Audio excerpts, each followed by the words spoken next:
Hi friends, ఈ వీడియోని ఒక లైక్ చేసి మా ఛానల్ని సబ్స్క్రైబ్ చేసుకోండి. మీరిచ్చే లైక్ కానీ కామెంట్ కానీ మాకు మోటివేషన్గా ఉంటుంది కాబట్టి లైక్ చేయడం మరిచిపోవద్దు. ప్రేమించిన వారికోసం ప్రేమగా తగ్గండి, ఆజ్ఞాపించడం మాని ఆప్యాయంగా చెప్పండి, అప్పుడు అందరూ మీ వెంటే. ప్రేమగా చెప్పితే ఎవరైనా వింటారు. అదే శాసిస్తే ఎవరైనా దూరం జరుగుతారు. మీ పనులు చక్కగా సాగాలంటే, ఇంట్లో సానుకూల వాతావరణం ఉండాలంటే మీరు ముందు ప్రేమగా మాట్లాడడం, ప్రవర్తించడం నేర్చుకోండి. ప్రేమ అంటే ఏమిటి? ప్రేమంటే ఒకరి భావాలను ఒకరికి వివరించేందుకు పుట్టిన ఒక అందమైన పదం. ప్రేమ అనేది ఒక వ్యక్తికి మరో వ్యక్తి పట్ల ఉన్న నిస్వార్థమైన, నమ్మకమైన అనుభూతి. మనకు జీవితంలో తారసపడే ప్రతి వ్యక్తి మీద ప్రేమ పుట్టదు. కొందరి మీద మాత్రమే ఆ ఫీలింగ్ వస్తుంది.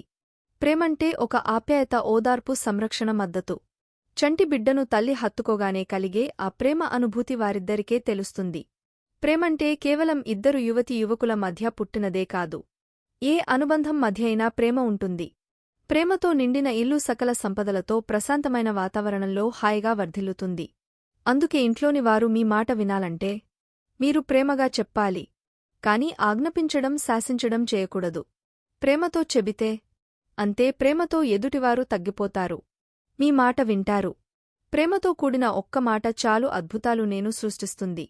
రక్త సంబంధం లేకపోయినా కూడా ప్రేమ ఎదుటివారిని లొంగదీస్తుంది.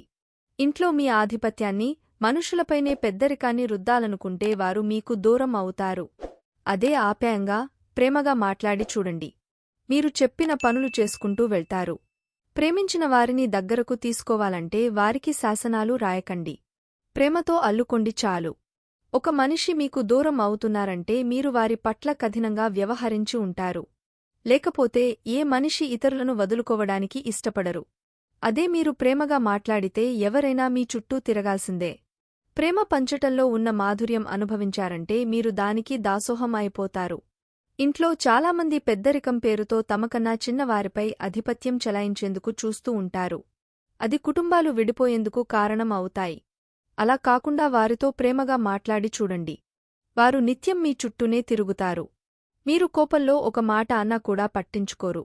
శివగామిలా శాసిస్తామంటే ఎవరూ మీ చుట్టూ మిగలరు. ఆప్యాయంగా చేయి చాస్తేనే అందరూ మీ అక్కరకు వచ్చేది.